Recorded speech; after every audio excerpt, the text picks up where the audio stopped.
What is up, guys? How we doing today? Welcome back to the channel. It's Gary the Card Father. I'm so stoked to have you here to our live stream. It's going to be an awesome time. All right, now listen. It is an amazing day here in Columbus, Ohio, and I'm very excited because I have the man, the myth, the Pokemon trading legend on our channel today, and he's also got bigger hair than Donald Trump. That's right. Brian, what is up, man? How are you today? What's up? I'm dealing with some chaos from the doggos in the background, but other than that, I'd say I'm pretty damn good. How are you? That's good, man. It's good. It's been a long time. I am absolutely thrilled out of my mind that I get to talk with you in person. I remember the first time I emailed you asking you for business advice, and your email reply back was, "I don't give business advice," and that was probably awesome. that was the introduction into figure it out on your own, right? So, yeah, that sounds like something I would say. I don't remember that email. I do remember yelling at you in the comment section to not quit YouTube. I remember that one very specifically, but yeah, it worked. You got like 2,000 subs now. I know, man. I mean, just an incredible time. Not only that, but you also you kicked a fire because your comment wasn't directly just, "Hey, don't stop YouTube." It was, "Don't quit your business." Yeah, and that was one of the fire kicking moments for me in the butt. You know, it's my wife said the same thing. She's like, "You're an idiot." Which, that's whatever, man. So, but yeah, I am completely stoked to have you here, dude. So I got the Pokemon State of the Union thing here. I just really want to go over some of the business stuff. I've been following you for a long time, even before you got rich and famous here on YouTube. Yeah. You know, I remember watching your Vice video. And oh boy, that's a good one. The first thing that I thought of was like, how is this dude from nowhere, Nebraska, acting like he's New Jersey baller and making a business out of Pokemon? I didn't understand it at first. It was I'm like, he's got a New Jersey attitude, but he's got a Pokemon business. This is great. I love it. So I don't think anyone understands it too. I don't think anyone understands it still. It's too crazy. It is crazy. Well, I mean, my business has definitely doubled, in the last 2 years. I know your guys' business is taking flight and doing extremely well. You know, you're a huge personality now. You know, you're a straight G Money baller, as Rattle Pokemon would call him, right? That's what you. That is probably one thing he might call me. I could think of some other things, but that's true too. I'll take it. So, man, all right. Well, listen, I like we said in the description, guys, welcome to the channel. We got some things that we want to talk about here at the Pokemon market and just basically everything in between. So we are collecting, and I got some unexpected questions for Brian today because I really, really want to know the answers to these questions that I don't think Brian's ever thought of before. And all right.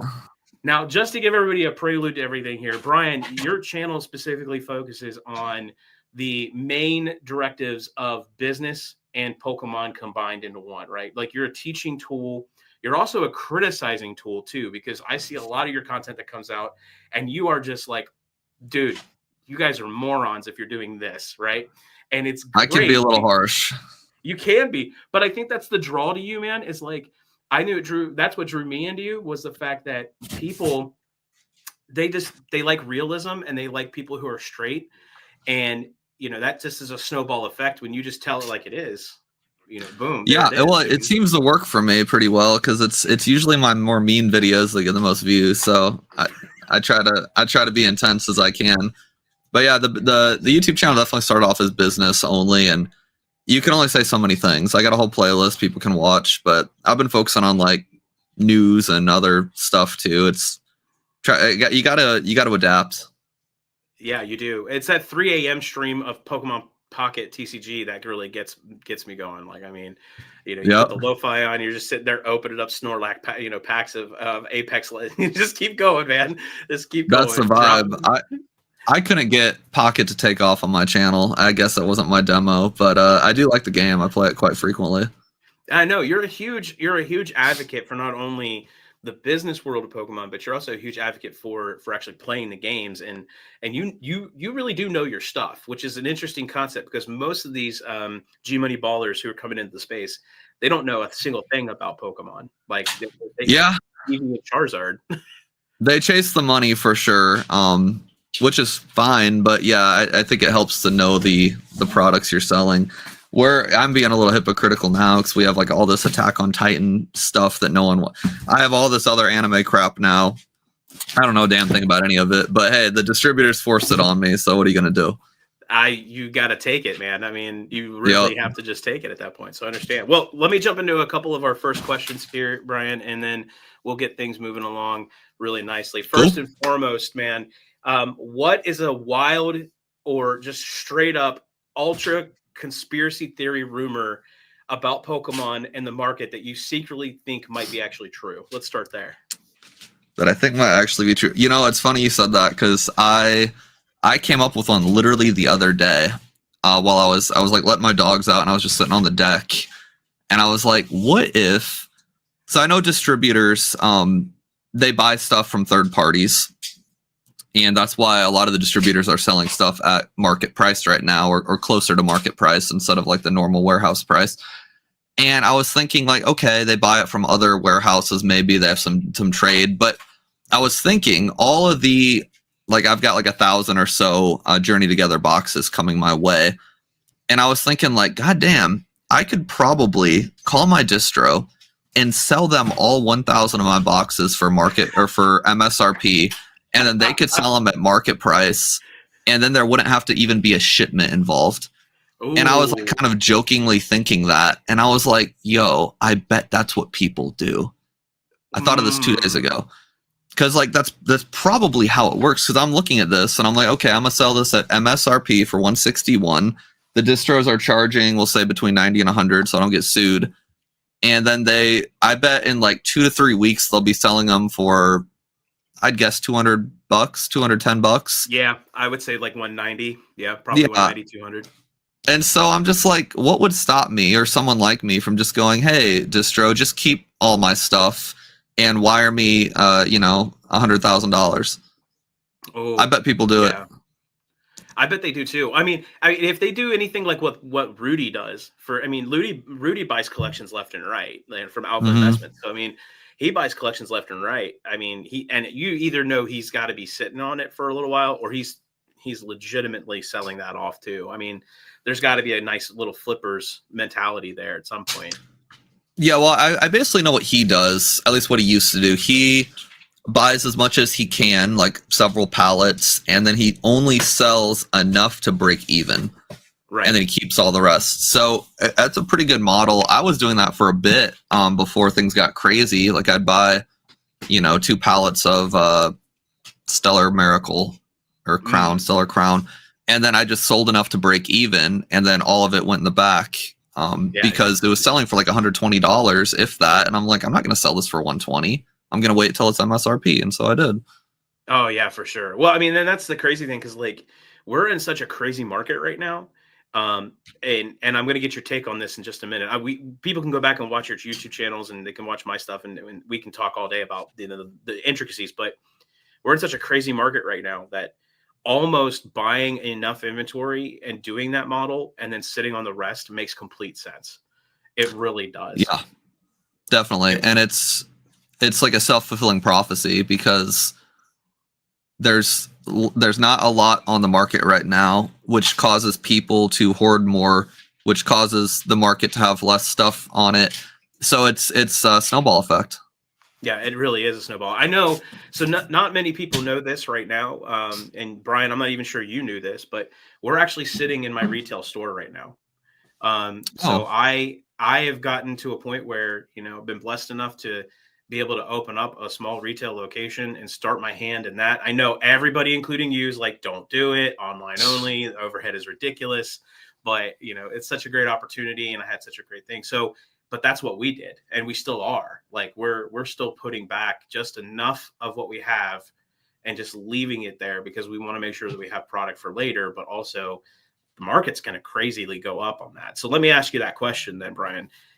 if we called the Pokemon market currently had a terminal time limit in where we're at right now, how long do you think we have before this bubble breaks?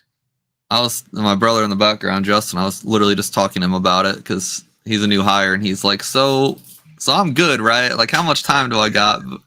I'm like, bro, you're fine. So I'll tell him the same. I'll tell you the same thing I told him. I'm like, well, and we got Destined Rivals in May, we got Black and White in June or July, and then we've got the Mega Block drops. So all the Mega Evolution Pokemon, Scarlet and Violet ends in like fall, winter, and then we have the winter set. And then we have the 30th anniversary for a year. And then we have the 10th generation of Pokemon. So 150-ish brand new Pokemon on a brand new island or whatever. And so that'll take us to like 2027. And, assuming that's even moderately decent, I think that could get us to 2028 relatively easily. And then after that, it's a mystery. But I'd say we have a guaranteed 3 years of absolute hysteria. Mm-hmm. Now that's a wild take, because I honestly believe we only have about 9 to 10 months. Really? I think that, yeah. And the reason I say that is because if we look historically back in time, yes, the hysteria from COVID is really what drove that COVID craze, right? And that was about 2 years, and then printing actually caught back up to demand, and it started to come down quite fast, That's in fair. the English market. So I think what's happening though is because, like, unlike unlike Japan, there's no actual like printers that Pokemon owns in the US. And I think that they would be dumb not to explore that as an option. They're literally printing money right now. I mean, it's just a straight print of money. And I really think that we have about 9 to 10 months before those timeframes really start to come back down and start to kick back in. So I think by the end of this year into early next, you will start to see a flood of product begin to hit the shelves that we didn't expect to have and didn't have for this entire year. Now, two competing theories. So yeah, I could see an argument for that, and I've brought that up in a recent-ish video where people like me are going to get overconfident and buy like $500,000 of a future set. And I said at some point Pokemon's going to call our bluff and they're going to print to demand, and then we're going to be effed, and then we're going to fire sell all of it for $110 because I can't pay $500,000 for an invoice. And so, I mean, I agree with you in that, like, that's how it's going to happen. Like with Destined Rivals, I'm ordering $500,000 of stuff. I'm not going to get that, but what if I did? And what if you did? And what if people with less liquid capital did? Like, I'm doing well like liquidity wise, but a lot of people aren't. So if they order $250,000 and they only have 50 grand in the bank, what are they going to do? They're going to fire sell it, and then it's going to cause this. It's going to flip flop. So that's what's going to happen, and that's how it's all going to come to an end. I think we've got a bit longer than you think we got, but it'll be the same difference. That's how it's going to end. So yeah, I know. I totally agree. I think the ending is the exact same. Yeah, I agree with you. It's just a crazy time right now to be involved in a hobby that you love and enjoy, and that you're trying to turn into something that you want as a business that you can still love and enjoy. Right? Like, it's just 100%. It's crazy. It's just an absolute nuts thing right now. All right, man. Well, let me ask you a little bit more about the Pokemon stuff here and the business direct. Right? So, is there a particular product or era right now of cards that you think is kind of underrated or undervalued? Everything's too nutty right now to really judge. I was saying a few months ago that Paradox Rift and Obsidian, you're stupid if you're not buying it by the pallet. And I've got several videos. I had to delete some of the videos because I mentioned my distro that did not give me a sweetheart deal, but all the other LGS stores think they did. But I do have several videos where I'm like, if you're not buying Paradox Rift or Obsidian, you're insane. So those I predicted well. Right now with the Japanese side of things, everything's way up, and they print like when they need to turn the printers on, they do. So I'd be kind of nervous about going hard in the paint on anything other than like 151. I think that's about done. And that might be the answer, is like Japanese 151, because EV Heroes went through a ton of reprints, and every time a reprint was announced, like the price dropped and then went back up again. Yeah. And now EV Heroes is like, I don't know, $380 or $400 or something. I don't see a reason why 151 wouldn't also hit that. It was a better seller than EV Heroes, at least for us, by quite a lot. We're a relatively small, like, what do they call it? Test group, whatever. But I think, and I'm pulling these numbers kind of out of my ass, I'm pretty sure we sold is like 1.5 times 151 to EV Heroes, with a little bit of bias being that we had more access to 151 since we were a bigger store. But day to day, we definitely sold more 151. So that might be one I'd look into. As far as like Terrestrial Festival goes, you know, like Goated Polls actually hit me up the other day and he's like, hey, is this a good price for Terrestrial? I'm like, it's good right now, but like that's a set that I think will get reprinted multiple times. I mean, Shiny Treasure EX got down to $27 at its lowest. So I don't see a reason why Terrestrial wouldn't get down to $27 too. And at that point, that would be the play. And I would say, like, I'm going to buy several thousand. So, you know, a lot, like, as far as moves like today, right now, I think the only thing I'd look at is stuff that YouTubers aren't talking about. Like, you know, everyone's talking, this obviously is old news, but like the Drowsy a couple weeks ago, everyone's like, oh, the Drowsy. Yeah. It's like, if YouTubers are talking about it, it's already priced in. Like, you're too late now. And that's what people do. They listen to these YouTubers talk about the next play and then they buy them. And it's like, bro, you're too late. It's already priced in. So like maybe, and this is not financial advice by any means, but like the play right now maybe is like just the boring ass secret rare full arts that no one liked, because someone like in that, like, I don't think that's specifically the play, but that's like the mentality I think you need to have is at some point someone could pump those and then everyone will jump on. People don't like those right now. Like, just, you know, the stock image looking Pokemon with a colored background. At some point, I could see a reality where people are like, oh, I love the simplicity. Opossum Bud always makes fun of these type of people, so I'll do an Opossum Bud impersonation. Like, yeah, I really like the simplicity of the stock image with the colors. Like, I didn't realize how much I liked simple cards. It's so nice to see such a lack of action in the background. These full art illustrators are just too busy. Like, that'll be the crap people spew, and then everyone will just go with it. Oh yeah, for sure. No, that would be my financial advice, is not necessarily buy those, but get stuff that people aren't hyping yet. Oh, like Shrouded Fable. I mean, people made fun of that set until they arbitrarily decided, oh, actually, these cards are pretty cool. It's like, dude, it's too late. It's priced in. Right. Well, I mean, and we saw that happen. I mean, I think it was maybe about 2-3 months before Evolving Skies just blew off the stage. And that was because one card from some unnamed YouTuber that I don't want to at this moment. He says, hey, I prefer this artwork over this artwork on the Umbreon, and boom, that card just took off. And then everybody unloaded that thing as fast as they could, and it just came crashing right back down to the floor. We sold them at like $130 a box, Evolving Skies.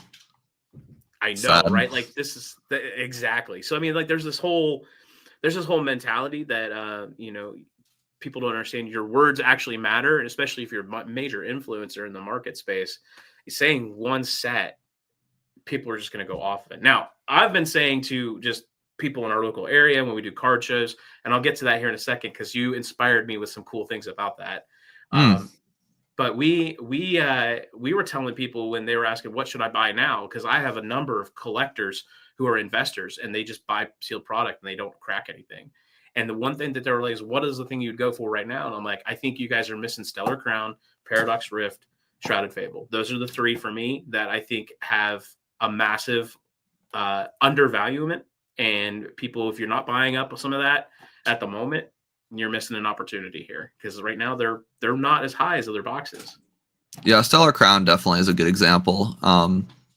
It's like a Scarlet and Violet base set can blow up because of some arbitrary illustrator or whatever. It's like Stellar Crown could too, and people will like make it make sense to them. They'll be like, oh, Terapagos is actually a really cool, unique Pokemon. Like, I love how it has the, and that'll be the justification. So yeah, I agree with you. Stellar Crown might be a good play.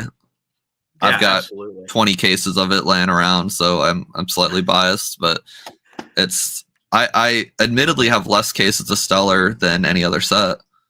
Oh wow! Well, you're jumping ahead of me here, man, because that was going to be one of my questions. Is like, Oh well, so let's answer that question right now. So, Brian, what is the most stake you have right now? What is one set or one product line that you have the most stake in right now? What would that be? it'd be between. I haven't counted in a minute, but it'd be between Paradox Rift and then Japanese 151. And both of those I bought near the bottom. I think I paid, well, not near the bottom. I paid like $700 a case for 151, and then, oh my goodness, hold on. This is what happens when we do it live, folks. and Brian's actually working right now. So yeah, this is what happens when we do it live and Brian's working. We have 3 dogs. I'm sorry. The male might be here. I don't know. Let me actually check my. You're gonna check? All right. Yeah. So Paradox Rift, I infamously bought out like my. Well, I didn't even buy them out. I bought a couple pallets from one of my distros, and they were a very cheap price, cheaper than you think they are, and they were available because the distro was trying to get rid of them. And you could buy, I think, almost infinite. I mean, pallets and pallets and pallets. And so I was like, screw it. No one else is doing this. So I bought a very large amount. And that's what got me in trouble, because like 3 weeks later, all these LGS stores decided they wanted to buy them too. And it was too late. Not because they gave Brian special treatment, but because these people were stupid. So because of that, and then I also bought out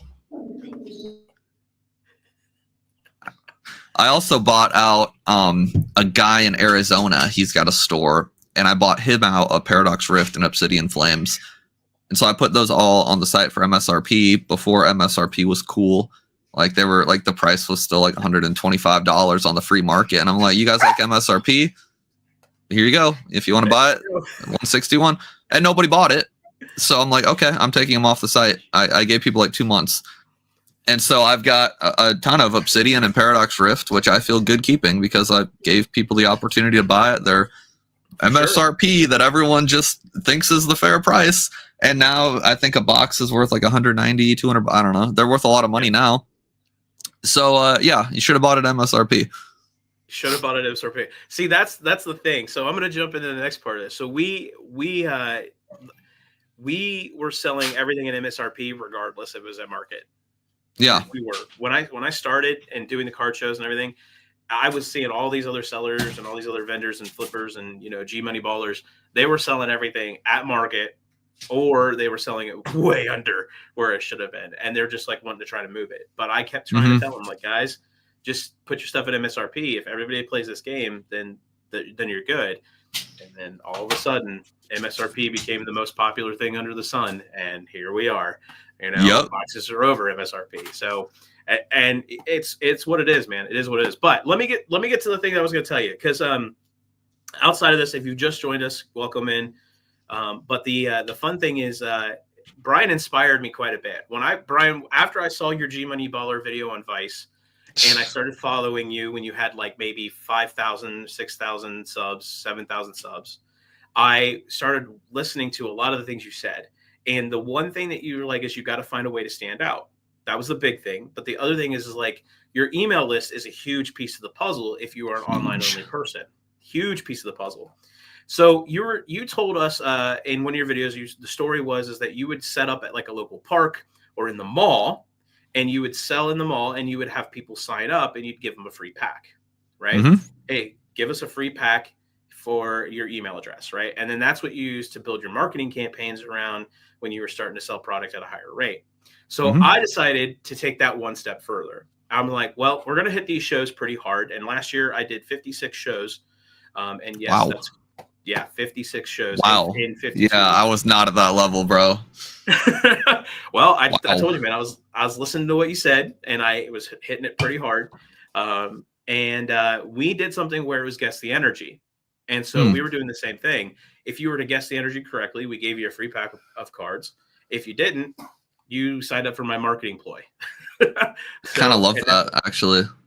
Yeah. So I just want you to know that you totally inspired me to go out and actually start working the grindstone here and getting the things that I needed to help build my business. Now we're sitting at about 3,000 email in our list. So wow, that's impressive. Yeah. Yeah. Email list is definitely the most important thing ever. So I'm glad you were able to take that from my content, because it's a good one. Hey, yeah, no, it was a great one. It was a great one. There's other things I've taken from your content, like buy the right boxes, that kind of thing. That's other stuff. But I mean, hopefully. Hopefully, right? All right, let me ask you another question here, man, just to kind of get it. What is the weirdest Pokemon-related item you own? And I'm gonna preface it. You can't say your car, because we already know that's wrapped. You can't say your car. I unwrapped the car. I can go into detail on that later. Oh no! So it's not the car anymore. The weirdest item I own. That's a good question. I have there's something I really like. I don't know where it is. It used to be on my desk. My mom got me this really cool little I think they call it like a Chinese piggy bank or something. And you put your quarter on the top of it, and then Pikachu opens up the top, and his little hand comes out, and he grabs the coin and pulls it in. It's a really bizarre item. I really like it though. I wish I had. I don't even know how to describe it other than that. He's like in a box. Like an arcade. Oh, the arcade. Oh shit! Yeah, that's actually cooler. Move those boxes out of the way so they can see it. Come on, bro. That's way cooler. I was just getting ready to ask you, what is that thing in the background? Because it looks like a standing arcade. Yeah, look at that thing, dude. Yeah, that's probably good job, Joss. That's probably the coolest. So guys, forget about it. It's always covered up. So the arcade machine, one of my subscribers built that for me. It's all custom. It's got like my I think I'm on there. I don't know. It's got a bunch of my name's on there, the brand name and logo. But he did it all custom, and there's like 2,500 games preloaded on an emulator, including all the Pokemon games, which is sweet. So I play Emerald on there and Fire Red, all the cool anything before DS, I should say. So It's got NES games all the way to like GBA. So that's probably the most unique. It's like it's full scale. It just doesn't have the bottom, so it just sits on a table. Yeah, there's no base, but he built it all for me, and honestly, the dude's a G. Like I met him at Collecticon, so that's probably my favorite item. That's pretty dope, dude. I like that. That's really, really cool. Yeah. I still think your car was the dopest one though, until you whipped that. The car was awesome. I don't know why anybody would not put Marnie on the side of their car and drive around town. I don't know why. I told my wife, I'm like, I could update it with Iono now, and she's like, absolutely not. Absolutely. The reason we unwrapped it was before I hired Justin, before Bryce was helping out more. My garage was filled with pallets all the time, either with product or with like empty boxes. So we couldn't fit our cars in the garage, and so they were in the driveway. And I'm like, well, we live in like a nice like neighborhood now with an HOA, and like they probably don't want to see an anime girl every time they like walk out their door. And then also it's kind of like, hey everybody, I own this website with thousands of dollars of cards. This is my house. It wasn't like you don't want to really advertise that. So I ripped it all off. Oh man, sad day in the I know. Cookie house, man. I'm so sorry you had to do that. No, yeah, I mean you're basically parking an advertisement right outside your front door. I mean, yeah, you don't want that. You don't want that. If you have a brick and mortar, it's great. If you have a house, not so much. So that was a bad call. You know, one day I'll buy like Brian P in your chat. I'll buy like 5 or 6 Lambos and wrap all of those, and then I'll have like a 20 car garage so I can keep them safe in there. But until that moment, we're gonna keep the Mazda. The 2015 Mazda is gonna be naked. Is it still stark white? That's the question. It is Snowflake White Pearl. That's the official name. Really proud of that. Pardon me. I apologize. I got that wrong. I feel bad now for getting that wrong. I'm so sorry. It was a $200 premium, so you know, big baller stuff. Right. And I'm sure you got the nice CD player upgrade in it too, didn't you? I literally did. I literally paid. This was 10 years ago. I literally paid an extra $300 for the CD player, and then I used it. The last CD I played in there was Taylor Swift's Reputation, So that kind of dates it. And after that, I never used it again. Oh my goodness. Yeah, dude, I'm driving around in a 2004 Hyundai Santa Fe. So don't even start, okay? We won't go there. But it's a good one. It's definitely not wrapped. If anything, it's probably got tree sap all over it. So, man, all right. Here's an odd question, one you probably didn't think of. What is the Pokemon card you'd be embarrassed to admit you actually really like? That was a good one. I still have the I don't know if this is a hot take or not. I still have the Mew card from the Pokemon movie, and I still think it's worth thousands of dollars because when I was like 6, I thought that would be like the investment of the century. I was always really money motivated, so like 6-year-old me was like, "Mom, we got to keep this thing like somewhere safe. Like this is going to be worth thousands." So in my head, it's still worth thousands, but that's probably got to be it. Young Brian is probably cringing. I bought one just a few months ago that had a nice crease in the middle. So yes. Yes. Absolutely. All right, man. Well, let me ask you a few more here, and then we had talked just briefly offline. I know that you are going to step up to the plate with me, and we're going to open a couple of packs, maybe even a whole box here of terrestrial. Yes, sir. Together. So I'm grateful for that, man. All right, Brian. So if you could go back and give Brian of Pokeani some advice back in time, what would it be? You ask good questions. I would say definitely look into tax law would probably be the first thing. It's very practical, but the whole, I don't know if you or the people in the audience have watched my video on that, but the whole Nexus tax fiasco. Yeah, Nexus law is horrible. I highly recommend everyone that wants to start a business look into that. I would definitely tell myself to look into that. That would be a boring piece of advice. A more fun piece of advice would be make YouTube videos faster. Yeah. Because for the first 2 years of the business, I had the Vice documentary, which is very infamous. And then I had basically just re-uploads of Instagram reels that I just tossed on YouTube. So I'm thinking if I would have started 2 years prior, I'd probably be tied with Danny Phantom, honestly. I'd probably have 150,000 subs because those Instagram reels and TikToks went viral, but who cares? It's TikTok. But if I would have had a full vlog when I was actually growing, I think people would have really liked that because it's hard for folks to relate to the basement as it currently stands. Sorry, my contact is driving me nuts. I swear I'm not tweaking. It's hard for people to relate to the basement as it currently stands. But when I was in a 10 by 10 bedroom, that would have been a lot more fun to vlog in, other than a 1 minute long TikTok. So that would probably be my number one thing would be taxes, YouTube. Gotcha. So kind of going on this trend of advice, right? If you could give your future self advice from this point forward, which sounds like a terrible idea, what would that be? My future self advice? Yeah, what would you be like, hey bro, maybe we should look into this in the future? Ooh, yeah, that's a good one. I would say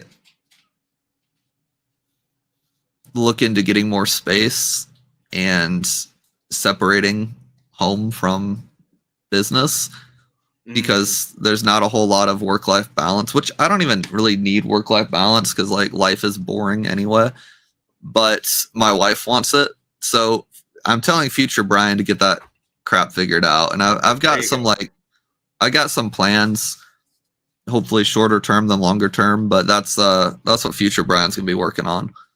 Got it. I mean, it makes sense, man. I mean, I ran into that problem myself, just a few months ago when things started kicking up. Because unlike you, I don't just sell or deal in sealed products. We actually deal in singles. You can't see it, but we've got about 900 singles, on this countertop. Oh, that gives me anxiety. I'm not kidding, man. Yeah, we've got quite a few singles here. I think the last time I totaled it up is about 80,000 in market value. In singles alone. Yeah. So anxiety. Stuff's too well, volatile. let's give him some more anxiety, Nathan. And then of course we have close to 35,000 in inventory on TCG Player. So we Yeah. ran into the same issue Nope. with space. He said nope. He's like nope. Nope. I'll never touch singles, man. Good for you, dude. Like that's crazy. It's nuts. So yeah, so we have a lot to deal with in that regard. Not only is this, but all the other things that go through it. So we ran into a space issue as well, trying to figure that out. So I would agree on that. That would be one piece of future advice. Like, bro, look into something a little bit more tailorable. Yeah. You put out a video a little bit ago about your business goals. Like, what does 2025 look like, right? Can you just give us a quick highlight of what those were and where you stand in those? I don't remember the video, but I know for a fact some of it's not even remotely true anymore. So I'll give you my current goals. I definitely want to get to like 10 million a year in sales. That won't happen this year, but it could happen in 26. So I've got a lot more help around here now. So I think it's feasible. So 10 million a year in sales would be great. Which will be pretty damn close to $1 million a month, which I think that's manageable. I also want to get 100,000 subs on YouTube this year, which I think is manageable. We just hit 50, and then a few days later, 54. So I think that'll be manageable. Yeah. Those are kind of my two main ones. Oh, and I want to get a space. Like Future Brian needs to work on getting some kind of space. I was going to lease real estate, but commercial real estate, and I'm in like West Omaha, like the nicer side of town, quote unquote. And commercial real estate out here is like between 8 and 12,000 a month, and then you have to lease it, and for like 2,000-ish square feet, and then you have to do a 5-year lease typically, and you're not building equity. So goal for this year would be buy like a big ass house with a building on the land, so that there's like enough separation between me and the building where like my employees can just go in, do their thing, and leave. Like I want heating and plumbing and all that good stuff in there. So that's definitely probably the biggest goal, is just separating church and state. I need to get something different. Hey, it's an important goal to have, man. I mean, especially for your family. And honestly, I know you have so much that you're doing and you need more space because your arms are getting massive. So you're definitely going to need room. And I mean, you're taming the hair right now, which is great. You're pulling back on that, but I got to reduce my real estate. Right, your real estate has got to be equal to exactly. There's some kind of quantum equation in all of that somehow. I know, so definitely, I'm working on an Excel spreadsheet on that. Yeah, we get on that, man. That CSV file needs to get uploaded soon. So, all right, man. So I know that you don't primarily or predominantly deal in Magic the Gathering cards, and for anybody who's watching and you do Magic, that's awesome. We dabble in some of it here because we're turning into an actual brick and mortar LGS. But if you could create a crossover like what Magic the Gathering has done, if you could create a crossover Pokemon set with another franchise, what would you think it would be? Well, they already did like Mario at some point, which was dope.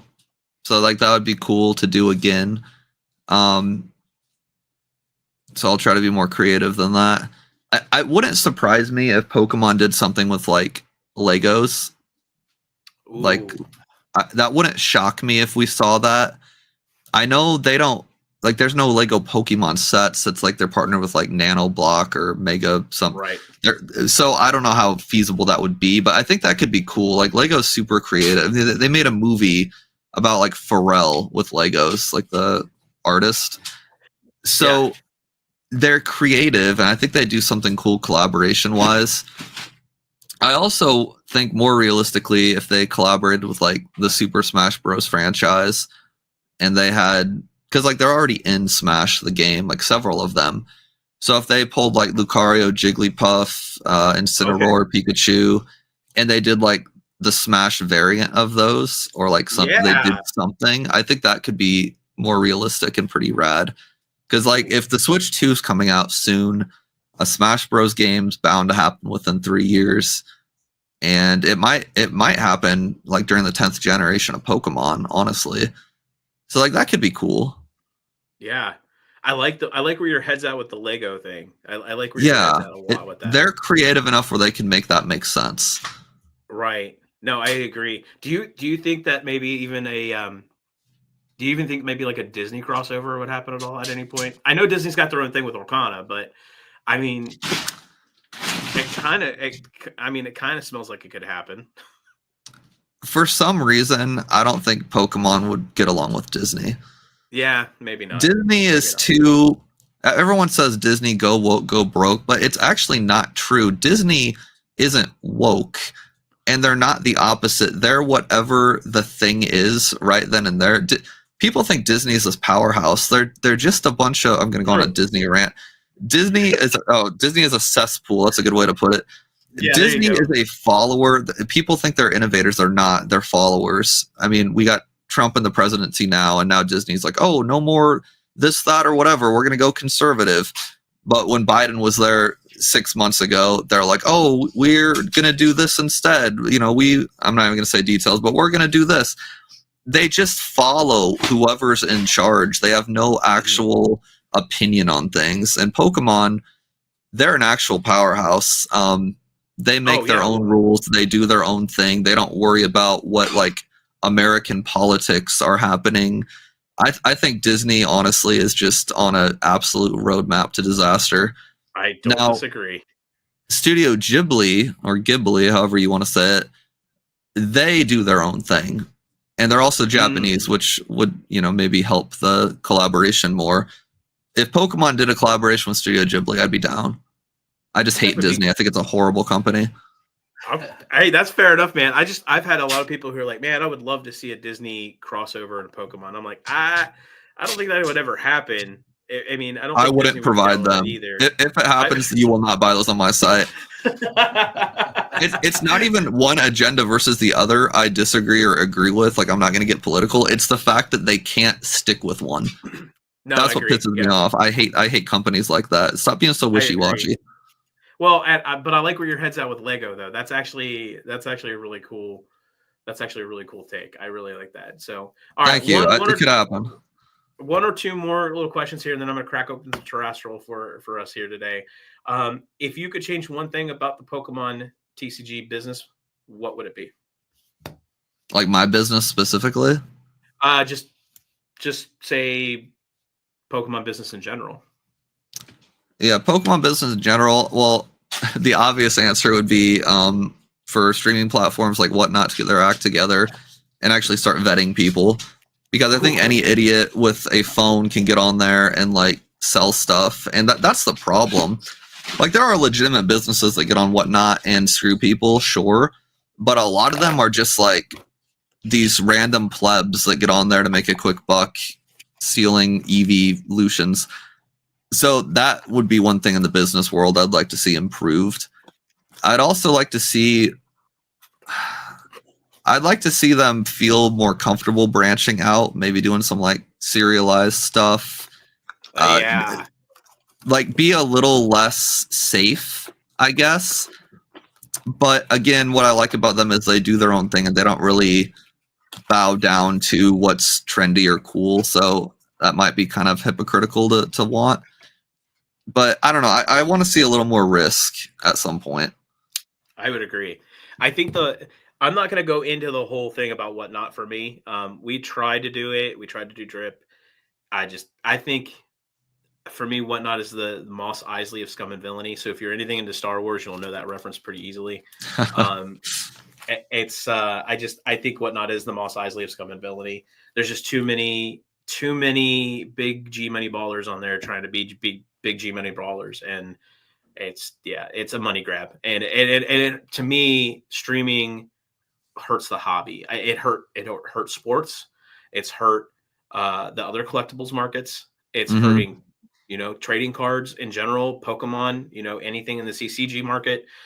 Streaming is hurting the DVD and Blu-ray market. Like, the reselling capabilities that you have on Whatnot and creating a FOMO atmosphere with that really hinders the people who actually love it and buy it not because they want to see a value increase, but because they love the hobby, right? And That's a so fair take. I think there's a hurting that's happening there. Now, for a reseller's point of view, bro, Whatnot is probably, and Drip are probably the number one e-commerce things that have come out in the last 5 years that have changed the game, for e-commerce selling 100% Probably. down the line. eBay has nothing on them right now. And No. even with eBay Live, Fanatics doesn't have anything on them either. But I think with Whatnot and Drip, they're cornering the e-market pretty heavily right now. So yeah, I think it's still very short-sighted of people. Like I did streaming on YouTube or on Twitch years ago, and we were doing $250,000 a month in sales, and I owned all the customers' contact info, the email lists that we've talked about already. Yep. I've got all their data. I have retargeting data for ads.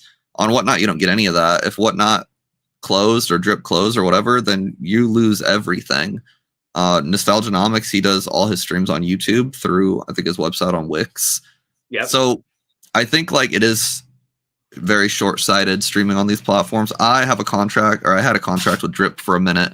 So obviously like that's a little hypocritical too, but hey, it was a monthly stipend. So I'm going to take the bag and being honest. I didn't even sell on there. Honestly, I just did giveaways.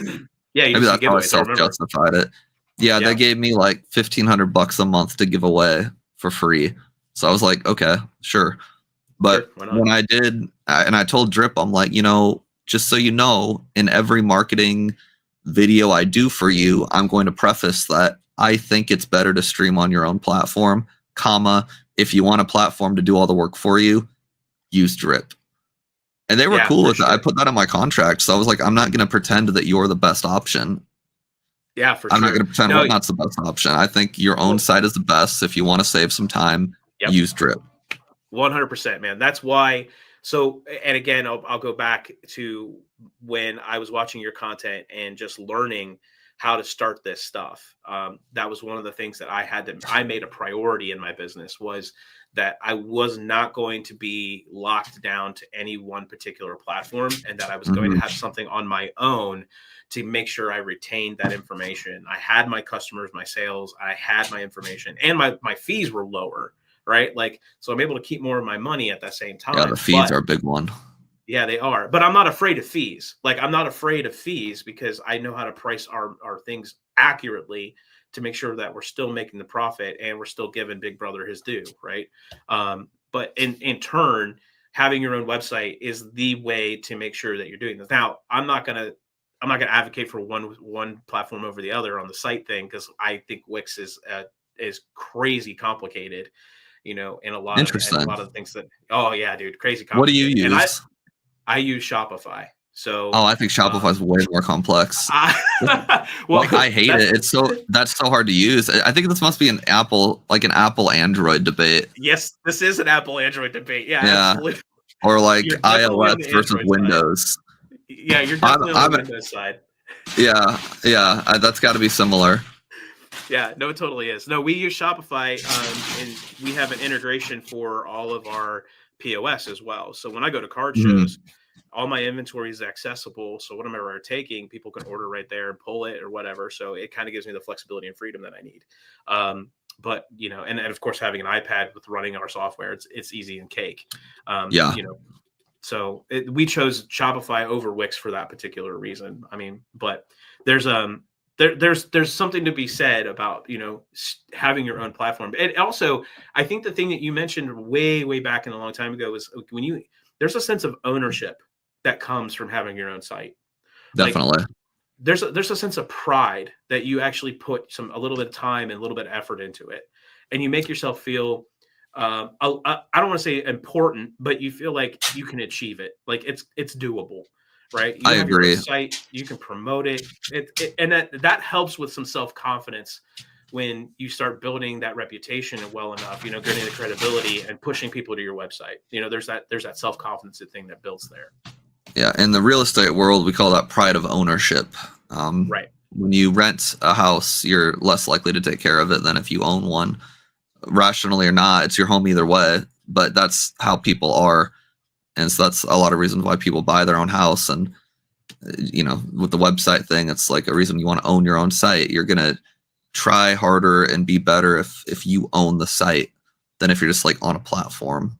And after TikTok, which is unarguably the most powerful social media platform to ever exist, one guy got that shut down. So yeah, think about that. Yeah. Hardcore. All right, man. Well, listen, as we open up a few packs here of Terrestrial Festival, anybody in the chat, if you guys have a quick question, please drop it real fast. I want to be respectful of Brian's time as we're closing in on this. But Brian, if you got your box there, man, crack that thing open. Let's get a couple of these packs out of here, and let's open a few for people to see what kind of fun we can bring to the party. No doubt. Go full screen quick. I'm gonna run to the bathroom quick. Pepsi. You got it, man. Rough. I'll be right back, though. Bro, it hurts you. All right. I need the caffeine. Yeah. It's what happens when an hour stream without it. It's like ridiculous. There you go, man. Yeah. He can't hear us, by the way. He can't hear a single word of what we're saying, but that's hilarious that we can hear everything he's saying right now. I love it. All right. Well, listen, it's been an awesome time. Here we go. Got a little bit of Pokemon action, little EV, Terrestrial Festival, and doesn't look like we got our hit there, friend. Aye, look at this. Glaceon EX right there. Perfect. Beautiful card.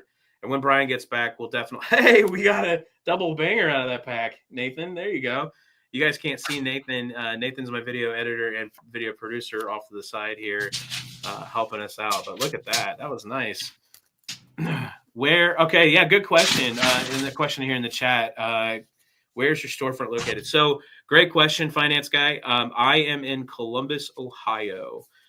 You can also check our description field for our online website as well. What other TCG IPs outside of Pokemon, which is just getting to selling online? Gem City, that's a great question, man. So right now, for us personally, we're diversifying into Japanese Pokemon, but we're also diversifying into One Piece and Lorcana and Magic.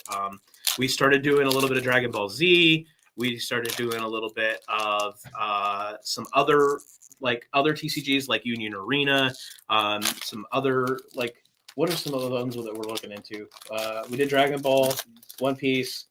What was the other one we were looking at? Oh, Star Wars Unlimited. We were dropping into Star Wars Unlimited a little bit, getting some other things in there. So that's the things I would recommend. You got to diversify. Brian would agree diversification is key there, but I would diversify. So, yes, I would be remiss that if you're watching right now and you're in the Columbus area or you're in the Ohio region or maybe even a states connected, this Saturday, March 15th.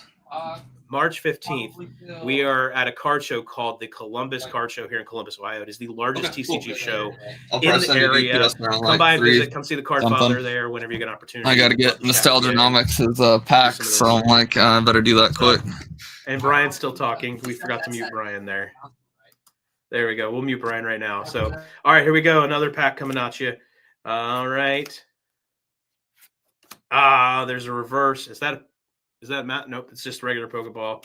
All right. Hey, that's not bad. That is not bad. Entei EX. Okay. Or Gouging Fire EX, I would say. All right. Looking good. There we go. Nice. All right. Airton Vessels are highly playable. All right. Brian's back, and he's now unmuted and asking his employees how long they're there for.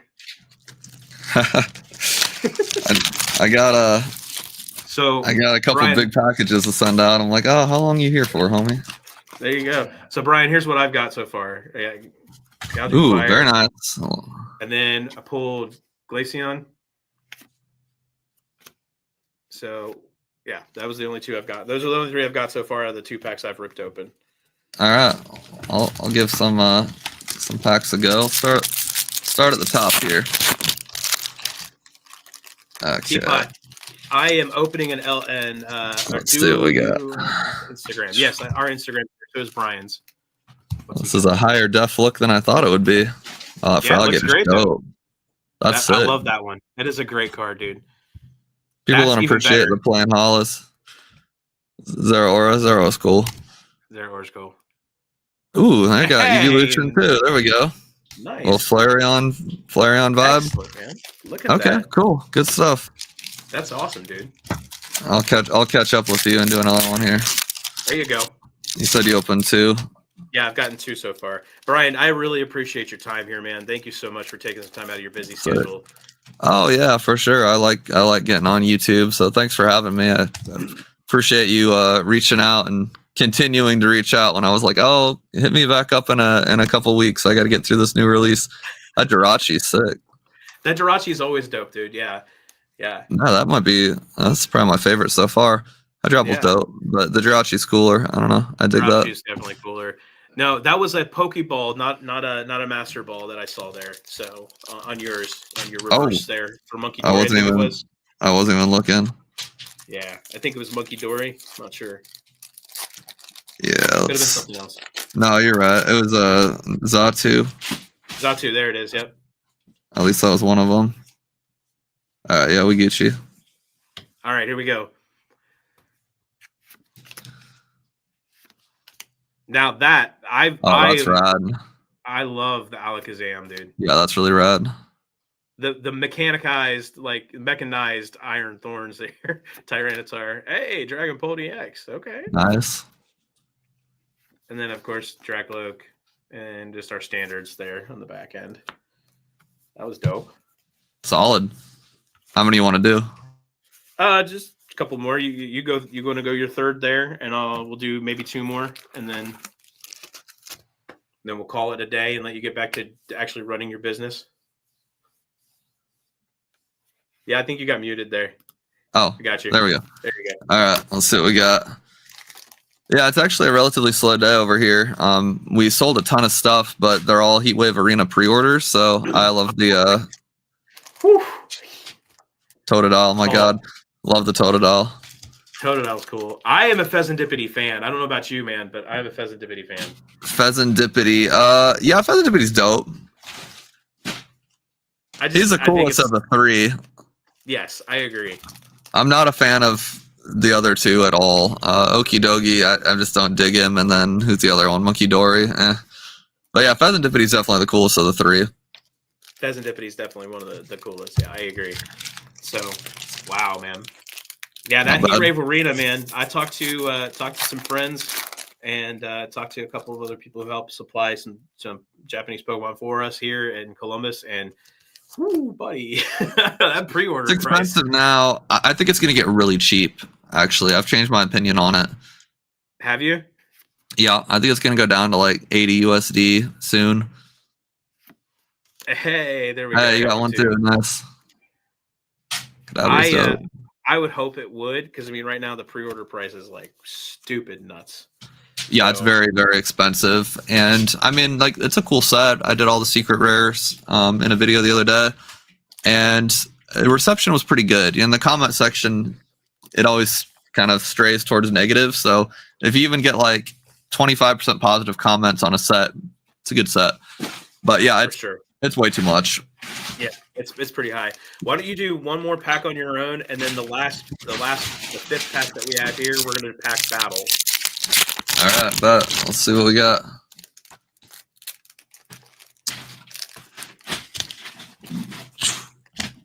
Beldum's cool. Oh, the emo Morpeko is dope. Yeah, I can get behind that. The emo version. Emo version. All right, that's actually a cool Koraidon. Koraidon or Miraidon? Which one do you fall on? I like Koraidon better. See, I like Miraidon. I like the purple. Usually he's kind of in a boring pose, but this one's actually slick. There's a lot of action going on. I agree. Hey, that's a regular. The monkey. Regular. I can't see I can barely see like the Pokeball in the camera. Right. See, there's Monkey Dory. I can't get behind him. Sorry, not many people can, dude. Not many people can. Right. I don't feel like it's a hot take by any means. All right, last pack here. I'm looking for a God pack. That's what I'm looking for. All right, let's get it. All right, get your pack out. We're going to do this pack battle together. We're going to do it together. So, okay.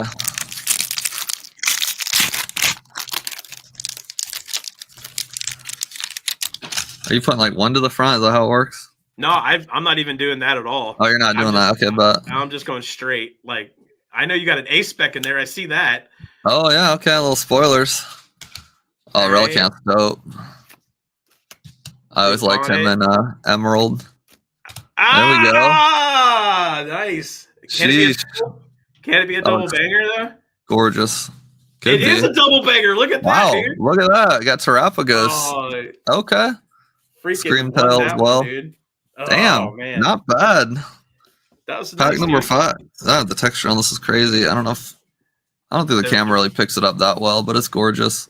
They don't, dude, and I agree. No. I think the Japanese quality is absolutely outstanding on Terasco. Oh yeah. I think it's just amazing. The textures, the way the cards feel. I really hope Pokemon takes a lesson here and opens up a printing facility in the US and starts cranking out some better quality cards. So it'd be something. It would definitely shut people up that have like a debate on one versus the other. It's like, let's just keep it all the same. Same company. Yeah, just make it all the same.